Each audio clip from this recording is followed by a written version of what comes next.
ನಮಸ್ಕಾರ ರೈತ ಬಾಂಧವರೇ. ನಾನು ಚೇತನ್ ಜೋಗಣ್ಣವ್ರ ಅಂತ ಹೇಳಿ ಬೆಳಗಾವಿ ಜಿಲ್ಲೆ ಮೂಡಲಗಿ ತಾಲೂಕಿನ ತುಕಾನಟ್ಟಿ ಗ್ರಾಮದ ರೈತ.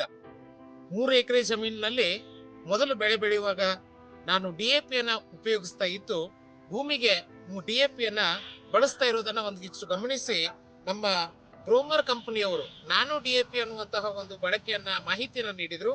ಆ ಮಾಹಿತಿ ಅನ್ವಯ ನಾನು ಈ ಒಂದು ಹೊಲದೊಳಗಡೆ ಡಿಎಪಿಯನ್ನ ಅರ್ಧಕ್ಕೆ ನಿಲ್ಲಿಸಿ ಅದಾದ ನಂತರ ನಮ್ಮ ಈ ಒಂದು ನ್ಯಾನೋ ಡಿಎಪಿ ಅನ್ನುವಂತ ಒಂದು ಹೊಸ ಯೂಸ್ ಮಾಡಿಕೊಂಡು ಈ ಒಂದು 45 ದಿನಕ್ಕೆ ಮತ್ತು 30 ದಿನಕ್ಕೆ ಕ್ರಮೇಣವಾಗಿ 1 ಎಕರೆಗೆ ಅರ್ಧ ಲೀಟರ್ ನಂಗೆ ಉಪಯೋಗ ಮಾಡಿರೋದ್ರಿಂದ ಬಹಳಷ್ಟು ಕ್ರಮೇಣವಾಗಿ ಬೆಳೆ ಬೆಳೆದಿರೋದನ್ನ ಬಹಳ ಅಚ್ಚುಕಟ್ಟಾಗಿ ನಾನು ಗಮನಿಸಬಹುದು. ಬಹಳ ಖುಷಿ ಅನಿಸ್ತಾ ಇದೆ. ಯಾಕಂತಂದ್ರೆ ಒಂದು ವರ್ಷದಿಂದ ವರ್ಷಕ್ಕೆ ಈ ಒಂದು ಬೆಳವಣಿಗೆಯನ್ನ ನೋಡಿ ಮತ್ತು ಅತ್ಯಂತ ಹೆಚ್ಚಿನ ಬೆಳವಣಿಗೆ ಬಂದದ ಅಂತ ಹೇಳಿಕೆ ಖುಷಿ ಅನಿಸ್ತದೆ.